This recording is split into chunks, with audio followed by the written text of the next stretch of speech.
Hi எல்லோரும், இந்த வீடியோவில் என்ன பார்க்க போகிறோன்னா, இப்போ வந்து நீங்கள் ஒரு சின்னதாக ஒரு பிஸ்னஸ் வீட்டிலேருந்து பண்ணுறீங்கன்னா கண்டிப்பாக இந்த வீடியோ உங்களுக்கு யூஸ்ஃபுல்லாக தான் இருக்கும்.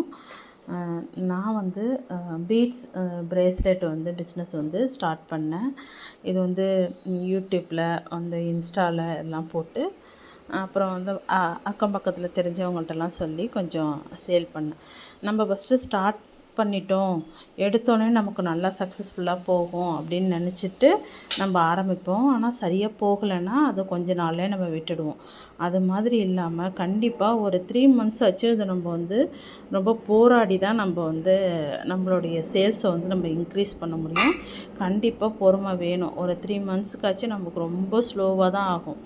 எடுத்தோடனே நம்ம நல்லா வந்து போகும் அப்படின்னு நினச்சிட்டு நம்ம வந்து ஸ்டார்ட் பண்ணிவிடுவோம். கண்டிப்பாக வந்து நிறைய பேர் அதேமாரி ஸ்டார்ட் பண்ணி பாதியிலே விட்டவங்களும் இருப்பாங்க. ஆனால் அது மாதிரி பண்ணாதீங்க. கண்டிப்பாக 3 மந்த்ஸுக்கு அப்புறம் உங்களுக்கே இதில் வந்து நிறைய வந்து கற்றுப்பீங்க. நீங்கள் நம்ம வந்து என்னெல்லாம் மிஸ்டேக் பண்ணுறோம் அப்படிங்கிறது வந்து நமக்கு வந்து ஸ்டார்ட் பண்ண உடனே நம்ம எடுத்தோடனே வந்து நிறைய விலையில் வந்துட்டு திங்ஸ் மெட்டீரியல்ஸ் வாங்கிடுவோம். எப்படி ரேட்டு வந்து ஃபிக்ஸ் பண்ணுறது நமக்கு தெரியாது. அதனால் வந்துட்டு நம்ம எடுத்தோன்னே நிறைய மிஸ்டேக்ஸ்லாம் பண்ணுவோம். அதனாலேயே நமக்கு அந்த பிஸ்னஸ் மேலே நமக்கு வந்து நிறைய நஷ்டம் கூட வரும். முதல்ல நம்ம வந்து ஸ்டார்ட் பண்ணோன்னே நம்ம என்ன பண்ண போகிறோம் அப்படிங்கிறத வந்து தெளிவாக முடிவு பண்ணிக்கிறோம். இப்போ வந்து பிரேஸ்லெட் இருக்குது, அப்புறம் நெக் செயின் இருக்குது, இயரிங்ஸ் இருக்குது. நமக்கு வந்து இப்போ வந்து யூடியூப்பில் நிறைய கொட்டி கிடக்கு. நம்ம வந்து எதை வேணாலும் ஈஸியாகவே கற்றுக்கலாம். அதுக்கப்புறம் மெட்டீரியல்ஸ் வந்து எங்கே வந்து கம்மியாக வாங்குறது. இப்போ வந்து பீட்ஸே பாருங்கள், ஒரு பேஜ்லேயும் ஒரு விலை சொல்லிகிட்ருப்பாங்க.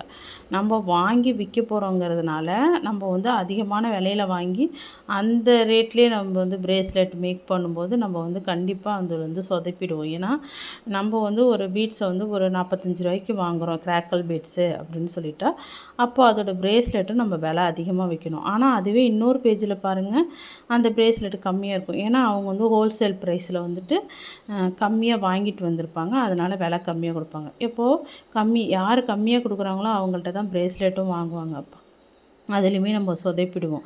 அதனால் ஃபஸ்ட்டு நம்ம வந்து டைம் எடுத்து எங்கே ஹோல்சேல் ப்ரைஸில் கிடைக்கிது அப்படின்னு நிறையா சர்ச் பண்ணி ஒரு 4-5 கடை பார்க்கணும், 4-5 பேஜும் பார்க்கணும். எதில் வந்து ரொம்ப கம்மியாக இருக்கோ அதில் நம்ம வாங்கணும். ஏன்னா அப்போ தான் நம்ம வந்து மற்றவங்க கொடுக்குற அளவுக்கும் நம்மளும் பிரேஸ்லெட்டு கொடுக்க முடியும்.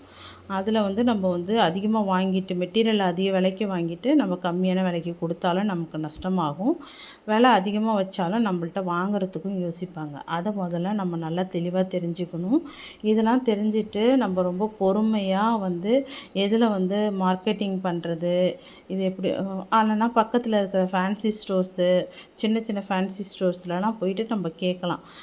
நான் வந்து ஒரு 50 பிரேஸ்லெட் பண்ணித்தரேன், 25 பிரேஸ்லெட் பண்ணித்தரேன் அப்படின்னு சொல்லிட்டு அது மாதிரி பண்ணியும் நம்மளோட பிஸ்னஸை வந்து நம்ம டெவலப் பண்ண முடியும்.